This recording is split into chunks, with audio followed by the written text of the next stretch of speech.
Europe 1, 11h-13h, Hélène Zélani. Et nous attendons vos témoignages au 01 80 20 39 21. Appel non surtaxé 01 80 20 39 21. Peut-être êtes-vous en train de préparer le déjeuner. On va peut-être vous donner quelques astuces, Hélène. Mais oui, ça tombe bien parce que toute la semaine, je vais vous proposer une rencontre avec un chef qui va nous parler de lui, de ses influences et surtout nous donner ses petits trucs, ses super recettes. En ce jour de Noël, on va partir loin, loin de l'Hexagone, en Amérique du Sud et plus précisément en Colombie. Bonjour Juan Arbeláez. Bonjour. Merci de nous accorder un petit moment en ce jour de Noël, surtout qu'il est très tôt pour vous. Dites-nous où vous êtes exactement alors. Il n'est pas très tôt, il est très tard maintenant chez moi parce qu'on vient de finir le repas de Noël, on est en famille et voilà, je m'apprêtais à gentiment aller me coucher. Voilà. Vous êtes où exactement? Vous êtes donc en Colombie, où ça? Je suis à Bogota exactement, à 2600 mètres d'altitude. C'est 2600 mètres d'altitude, plus proche des étoiles, on dit souvent ici. On est en Colombie, donc le premier pays de l'Amérique du Sud, celui qui rejoint l'Amérique du Sud et l'Amérique centrale. Un pays richissime dans lequel la flore, la faune, les fruits exotiques regorgent de partout. Alors, vous faites partie de cette nouvelle génération de jeunes chefs médiatiques, très actifs sur les réseaux sociaux, surfeurs d'ailleurs quand vous n'êtes pas en cuisine. Et là, c'est un retour aux sources. Vous venez de sortir un livre de recettes qui s'appelle Recuérdame. Souviens-toi de moi. Hein, très bien. Je suis pas très bonne en espagnol, désolée. Si, c'est parfait. Alors, pourquoi vous avez appelé ce livre Souviens-toi de moi? Alors, je suis parti à 18 ans de Colombie et à la base, je venais pour faire 2 ans, apprendre la cuisine française et rentrer chez moi. Et finalement, je suis tombé fou amoureux de ce pays absolument incroyable qui regorge de produits formidables et fantastiques, d'un savoir-faire monstrueux et qui m'a aussi un peu adopté et donné mon métier de cuisinier. Donc, d'une certaine façon, j'étais adopté, je suis resté, ça fait 16 ans que je suis en France et au moment où je suis devenu chef, je cherchais un peu dans mes racines, dans mes souvenirs, qu'est-ce qui était ma particularité et ma cuisine. Et je me suis rendu compte que cette enfance, ces couleurs, ces couchers du soleil à Carthagène, ces fruits exotiques, ce caractère, ce piment, ce citron vert était, je pense, un univers très intéressant à exploiter et à essayer de rechercher pour m'affirmer en tant que chef. Pour moi, c'était important quand j'ai sorti ce livre. Il fallait que je sois assez prêt pour le sortir parce que je suis un peu le porte-parole de plus de 50 millions de personnes. Et c'était vraiment une responsabilité énorme. Donc j'ai attendu, je pense, d'avoir une certaine maturité pour pouvoir le faire. Et voilà, je pense que c'était le moment aussi de rendre à ce pays un petit hommage. Et c'est ça, Recuérdame. C'est vrai que, ah oui, vous le dites beaucoup mieux que moi. C'est vrai que la cuisine colombienne n'est pas du tout connue en France. D'autant aussi, il faut que j'ajoute une autre chose importante, c'est que vous évoquiez Carthagène et rien que ce nom fait rêver. Il y a des recettes de cuisine dans votre livre, mais c'est aussi un carnet de voyage. C'est un carnet de voyage. Pour moi, ce livre n'était pas juste un livre de recettes. Moi, ce que j'avais envie, c'était aussi de servir la personne qui va l'acheter pour soit faire voyager un peu l'esprit ou les pensées, soit préparer des prochaines vacances en Amérique latine et surtout en Colombie, soit pour s'amuser, essayer de faire voyager un peu les papilles avec des recettes qui invitent un peu à cette évasion.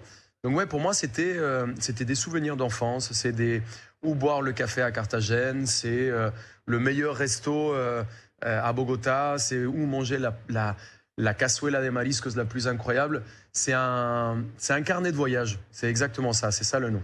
Alors, il va falloir nous dire ce que c'est la cazuela de mariscos. Je ne sais pas du tout si je l'ai bien dit. Vous avez un accent vraiment parfait. Hein. Dingue, hein. Quelqu'un qui n'a jamais fait d'espagnol. C'est incroyable. La cazuela de mariscos, alors, dites tout ce que c'est. C'est un mijoté. C'est une soupe à base de coquillages et de fruits de mer. En général, on fait mijoter tout ça avec du lait de coco. Il y a souvent un peu de banane plantain, de la manioc, du citron vert et on finit souvent avec de la coriandre et un peu de piment. C'est une soupe qui est très connue dans les Caraïbes et quand on la goûte, en général, on a le cerveau qui prend un billet d'avion dans un seul sens vers Carthagène et ne revient plus jamais. Je crois que je vais prendre mon billet dans très peu de temps. Quand on fête Noël en Colombie, on mange quoi ? quel type de plats? Est-ce que c'est des plats exceptionnels comme on fait ici en France, ou est-ce que finalement ce sont des plats peut-être de tous les jours mais un peu revisités? Ça reste quand même, alors on est très attaché à des traditions et on fait souvent ce cochon, la lechona, qui est le cochon entier qu'on cuit dans le four du boulanger, qu'on assaisonne avec un peu de cumin et des pois cassés, et qui est d'ailleurs la recette, et il y a des photos dans le livre, et c'est vraiment un plat de partage et qui invite en général vraiment à réunir toute la famille et le déguster. On a ce fameux chocolat chaud avec du fromage frais qu'on déguste souvent à Noël. Beaucoup de petits pains. On est très adepte des boulangeries, de la boulangerie, los buñuelos, les pan de yucas, la natilla. C'est des mets qu'on va vraiment goûter pendant Noël. Et après, il y a aussi une certaine influence à un moment des États-Unis, de l'Amérique. Et souvent, il y a certaines familles qui ont cet attachement à la dinde de Noël. C'est assez marrant, mais cette influence a aussi beaucoup touché le pays. Et ce qui est marrant, c'est que c'est un pays qui est tellement grand, qui a tellement de diversité et qui a tellement de paysages différents, qu'on ne va pas manger la même chose dans les Caraïbes que dans le Pacifique ou qu'à Bogota, en plein milieu de la cordillère des Andes. Donc c'est une diversité assez monstrueuse. Je pense que les plats de Noël dépendent beaucoup aussi de la région dans laquelle on est. Nous, quand on fait le repas, on met plein par exemple de ceviche et de poissons crus au milieu de la table à partager. Et après, on va faire une volaille, parce que c'était mon grand-père qui avait instauré cette tradition. Pour lui, cette dinde, c'était un peu une façon de voyager aussi, parce que c'est quelque chose de haut de gamme pour nous. C'est un peu comme le chapon, ou comme on va faire une poularde de Bresse en France. Et pour nous, c'est un peu cette dinde. On a cette image de se dire que c'est notre façon de voyager à Noël. Vous avez dit le mot partage. C'est un mot très important ce jour-là.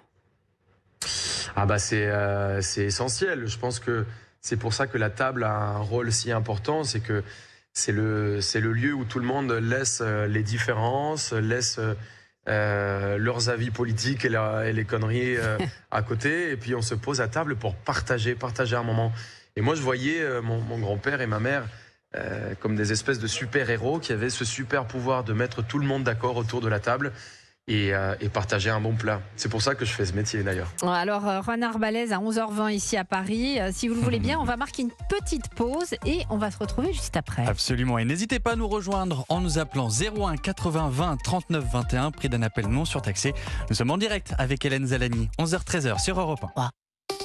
Europe 1, 11h-13h, Hélène Zellani. Il est 11h21 et sur Europe 1, on est toujours avec le chef colombien Juan Arbalez. Oui, depuis Bogota, Juan Arbalez. Je me disais en vous écoutant juste avant la pause, ici c'est l'hiver, il fait froid et dans certaines régions on a même de la neige. Chez vous, il fait plutôt chaud. Est-ce que ça change la cuisine ? Alors nous, on n'a pas, c'est marrant, mais moi la saisonnalité, je l'ai découvert en arrivant en France, parce que en Colombie, nous, on est sur la ligne de l'équateur. Sur cette ligne de l'équateur, ça veut dire qu'on n'a pas forcément de saisonnalité. On a des saisons de pluie qui sont un peu plus importantes, mais les températures restent toujours à peu près les mêmes. Nous, on a des tomates et des fraises toute l'année, il y a des champignons tout le temps, les fruits exotiques qui sont gorgés de soleil toute l'année. Alors c'est pas mieux. Moi, j'adore cette saisonnalité, j'adore le fait d'attendre une tomate toute l'année jusqu'au mois de juin, où elles arrivent, elles sont gorgées de soleil et c'est absolument magnifique, mais c'est une vision qui est un peu différente. Mais je vous dis, passer Noël, un 24 décembre, en short, à côté de la piscine, avec une bonne bière et un petit mojito, c'est quand même pas mal. Avec modération, évidemment. Toujours. Toujours. Vous parlez dans votre livre, vous dites deux mots qui nous sont totalement inconnus, le triguizar et l'ogao. Alors j'aimerais bien que vous nous éclairiez là-dessus. Le triguizar, c'est un mélange de 3 épices qu'on utilise un peu dans tous les plats. C'est la base de notre assaisonnement. C'est à base de cumin, graines de coriandre, poivre, sel, roku, qui est c'est un colorant naturel. C'est ce qu'on utilise pour colorer les mimolettes et les fromages orangés qu'on trouve dans les étals chez les fromagers. Et c'est un mélange d'épices qui est très savoureux. Et ce mélange d'épices, d'ailleurs, on l'utilise pour faire cette sauce tomate. Cette sauce tomate avec beaucoup d'huile confit. On rajoute aussi un peu de panela dans cette sauce tomate qui est une caramélisation, c'est un sucre naturel. C'est le jus de canne qu'on monte en température et qui caramélise. Et ce jus de canne caramélisé va apporter aussi un peu de sucre et de douceur à cette sauce tomate qui est assaisonnée avec le triguisar. Et cette sauce tomate, on l'appelle ahogao. Et cet ahogao, c'est un peu le... En fait, le mot ahogao, ça veut dire étouffé. C'est quand quelqu'un est pas étouffé, mais noyé. Voilà, c'est noyé. Et c'est parce que la tomate, elle cuit tellement dans l'huile qu'à un moment, elle perd complètement l'eau. Et elle est noyée presque dans l'huile. Il y a l'huile qui ressort. C'est une sauce qui est extrêmement généreuse.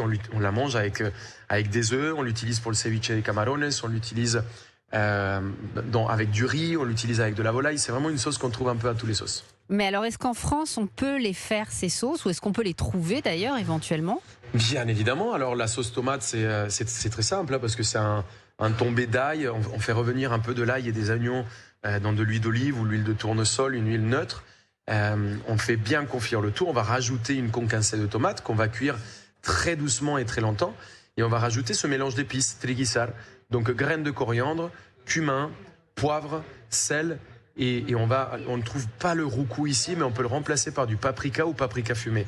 Et on va rajouter ce mélange d'épices moulu, et c'est formidable. Donc on fait soi-même son mélange finalement. Ah bah oui, on peut très bien faire son mélange. C'est ça. Ou on peut... Aujourd'hui, il n'existe pas, mais je me demande si je ferais pas... Je devrais peut-être le sortir et le mettre dans le commerce. Vous devriez, parce que regardez, le za'atar qui vient du Liban, c'est devenu très, très utilisé dans les plats et on le trouve maintenant relativement facilement dans certaines épiceries. Donc le triguisar, comme vous dites, je suis nulle en espagnol, c'est horrible. En tout cas, moi j'ai très envie de goûter parce que en fait, ça te permet d'avoir un petit peu de Colombie même dans des plats, je sais pas, des légumes tout simples qu'on ferait au four, quoi. Exactement. Et vous savez, c'est pas tombé dans l'oreille d'un sourd. Je vais réfléchir à ce projet et je me le garde dans un petit coin. Et peut-être que l'année prochaine, vous allez voir arriver dans les étals un petit triguisar par ici et par là. Mais ouais, c'est vrai que c'est une façon facile. Le triguisar, c'est une façon facile d'apporter un tout petit peu de chaleur et de voyage à n'importe quel plat. Ça fonctionne avec des légumes, avec de la volaille, avec un bon poisson qui est juste cuit à l'huile d'olive et un peu de triguisar. C'est juste formidable. Ben c'est ça, ça fait très envie. Parce que, bon, le problème des cuisines lointaines, c'est que parfois, on tombe sur la recette, on se dit, ah maintenant, tel légume, tel fruit, telle épice, je ne l'ai pas à la maison, donc tant pis, je ne peux pas faire la recette. Donc il faut trouver des astuces, finalement. Oui, il faut. Alors, ce qui est génial, c'est que dans mélange d'épices, il y a le mot épices, ce mélange, on peut le faire nous-mêmes. Et c'est pas tout le temps, faut pas suivre tout le temps les règles aussi. Moi, je trouve qu'une recette est une colonne vertébrale. Et à côté de ça, on peut s'amuser, changer, varier. Quand on commence à apprendre à cuisiner, souvent c'est ça qui est génial. C'est quand on rentre dans cet univers et on commence un peu à mettre sa propre patte et mettre sa touche. Donc il faut pas rester attaché aux recettes, il faut aussi s'amuser. C'est quoi votre petit ingrédient secret qui change tout? C'est justement ce mélange ou vous en avez d'autres?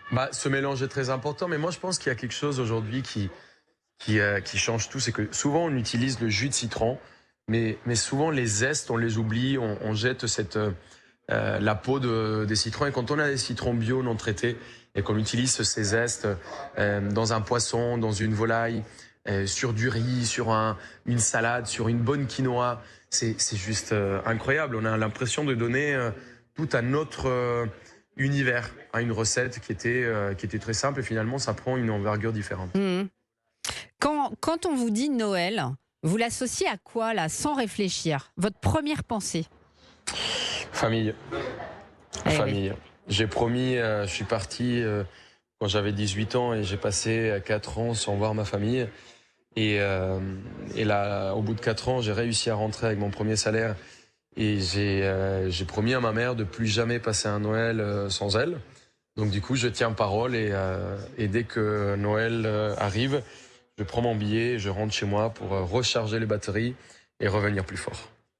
Eh ben, on vous souhaite de bien les recharger, vos batteries, et d'être encore plus fort que vous ne l'êtes. J'attends avec impatience la commercialisation de votre petit mélange qui nous a fait très envie. Je me dirais que j'ai apporté ma petite pierre à l'édifice.